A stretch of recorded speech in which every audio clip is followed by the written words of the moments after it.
l'huile. Psaume 132, verset 17. Et si l'huile serait fabriquée de main d'homme et appliquée sur les malades, sur le corps, ce serait l'homme qui pourrait se dire, j'ai fait une huile de mes propres mains et j'ai guéri le malade. Et cette huile-là, pourrait remplacer pas mal de docteurs, on devrait la prendre dans les hôpitaux. Cette huile que les faux prophètes, mettent sur le corps des malades. Ils même mettent sur les maisons, ils en mettent dans l'eau, parce qu'ils font des immersions dans l'eau, c'est encore charnel, tout ça. Ils en mettent sur les maisons, ils en mettent sur les personnes, ils s'injectent l'huile et ci et ça et ça. Et ça, c'est de l'huile vendue au magasin. Ça n'a aucun pouvoir. Dieu est tout puissant, c'est lui le puissant, alléluia.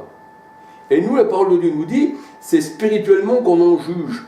1 Corinthiens 2, 13 à 16. La parole de Dieu, elle dit, parce qu'il y a aussi des corps spirituels qui doivent recevoir une onction d'huile spirituelle, mais il y a aussi des corps charnels. Alléluia. 1 Corinthiens 15, verset 44, 1 Corinthiens 6, verset 11, 13. Alors, il ne faut pas regarder les choses visibles, comme les catholiques, les protestants et les religions. Pour eux, Dieu habite dans l'hostie, mais à la fin de la messe, l'hostie reste et se retrouve dans un placard. Parce que vous savez, ils prennent plusieurs hosties, ils les donnent, le corps du Christ, ils disent le corps du Christ. Mais le corps, c'est la parole. Celui qui me mange, c'est la parole. Et l'hostie, c'est le corps. Mais non, ça représente le soleil. C'est solaire, c'est les adorateurs du soleil. Et maintenant, on voit que dans les églises protestantes, dans certaines églises, ils ont remplacé même leur pain, qui n'avait rien à voir, avec une hostie solaire comme les catholiques, parce qu'il y a l'œcuménisme. Alors l'hostie, après la messe, se retrouve, parce qu'il y en a trop, des fois, elle reste dans les placards. Ça veut dire que Christ, on le remet au placard. Et on le ressort, à la prochaine messe. Alors les faux pasteurs ne pensent qu'à l'huile d'olive. Et ils pensent qu'elle peut guérir les malades.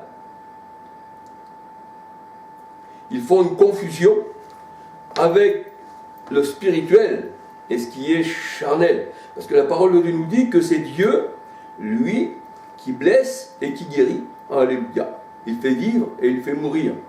Mais quand tu es blessé, quand tu reçois l'huile, c'est pour ça que le Seigneur a dit, vous n'avez pas adouci mes brebis avec de l'huile. Alléluia. C'est l'huile, Seigneur. Alléluia. L'homme ne peut rien faire. 2 Samuel 2, versets 4, 5, 6, 7. Et on peut dire que les faux pasteurs des religions protestantes, tout ça, comme Vie et Lumière, critiquent aussi, les catholiques. Pourtant il y a l'œcuménisme, pourtant ce sont leurs frères, puisqu'ils font partie tous d'une seule assemblée.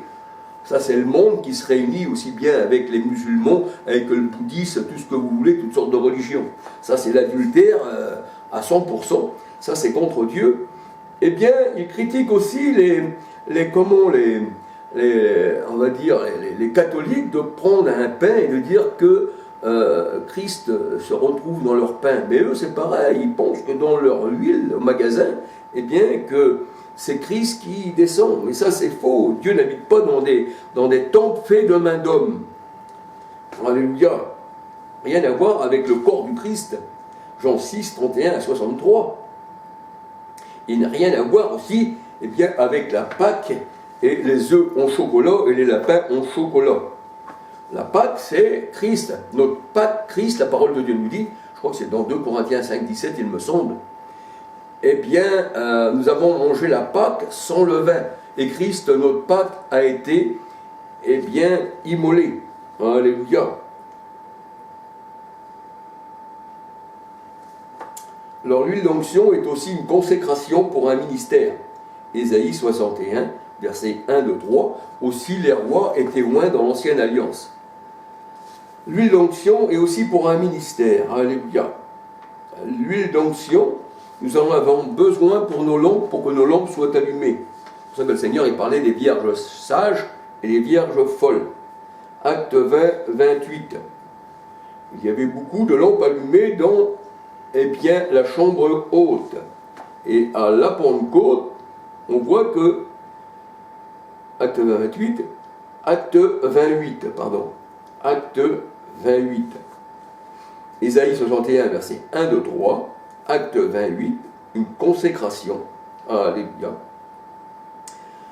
Une consécration, et là, quand c'est une consécration et que nous avons de l'huile, eh bien, dans nos lampes, c'est-à-dire nous avons la lumière, nous avons l'enseignement, Proverbe 6, 23, Psaume 119, 105, 130, la parole est une lumière à mes pieds, la parole nous enseigne, alléluia.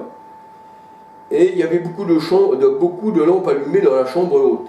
Acte 20, 28. Acte 2, versets 2 à 21. Pourquoi? Parce que des flammes de feu se posèrent sur chacun d'eux. J'ai fait de mes serviteurs des flammes de feu. Et là, nous voyons qu'il y avait hommes et femmes, il ne faut pas oublier non plus. Proverbe 20, 27.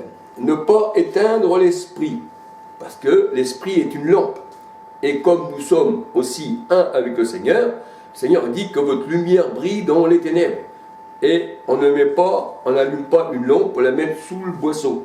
Et le Seigneur disait aussi de Jean-Baptiste qu'il était une lampe pour un moment seulement. Parce qu'il devait s'éteindre, il était la loi. Alors il ne faut pas éteindre l'esprit parce qu'il est une lampe, parce qu'il est l'huile. Pourquoi? Parce qu'il est la parole. Alléluia. Pourquoi? Parce qu'il est l'eau. Alléluia. 1 Thessaloniciens 5, 19. Et la parole de Dieu nous dit que nous sommes aussi les fils de l'huile. Les fils de l'huile. Parce que Dieu est esprit, alléluia. L'huile représente l'esprit. Dieu est saint et il est esprit. On dit le Saint-Esprit. Alléluia. Zacharie 4, 14. Les fils de l'huile. On peut voir ceci, eh bien, dans la version Darby. Alléluia. Et la version Chouraki nous dit les fils de l'oliveraie. C'est-à-dire Dieu lui-même. Alléluia. Parce que quand tu es greffé sur l'olivier d'Israël, mais que tu n'es pas greffé sur Constantin, qui est païen, qui n'a rien à voir avec, eh bien tu participes à la sève de l'arbre. Tu fais partie des racines. Tu fais partie de la sève. Alléluia. Et on voit que l'oliveraie, l'olivier, eh bien c'est l'Éternel lui-même. Alléluia.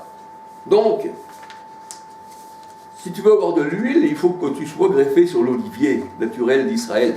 Que le Seigneur appelle l'Israël de Dieu, Galates 6, verset 16. Parce qu'il y a l'Israël selon la chair, qui n'appartient pas au Seigneur, qui n'a pas d'huile. Alléluia. Eh bien, gloire au Seigneur, que le Seigneur vous bénisse. Alors, c'est vrai, je suis venu sur l'huile d'onction, je suis venu sur la consécration, je suis venu sur les lampes allumées, alléluia. Mais j'ai voulu aller un peu plus davantage. Pourquoi? Parce que l'autre jour, j'ai parlé de cela, mais j'ai parlé un peu vite fait, alléluia. Donc, j'ai voulu remettre un peu plus de lumière, je veux dire, un peu plus d'huile, alléluia, un peu plus de parole, un peu plus d'eau, alléluia, pour que ça nous lave, alléluia, un peu plus d'enseignement, alléluia, un peu plus de vie, alléluia, et bien dans cette parole pour qu'on soit un peu plus éclairé.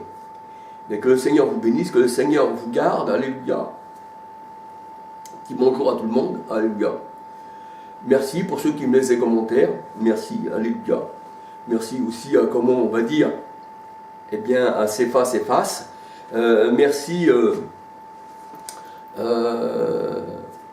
à Daniel, merci à tous ceux, alléluia, que je connais, qui me téléphonent, et puis que le Seigneur bénisse aussi tout le monde, alléluia. Surtout ceux qui font partie du Seigneur et qui aiment le Seigneur de tout leur cœur, alléluia. À la prochaine vidéo, si Dieu permet, alléluia, gloire au Seigneur.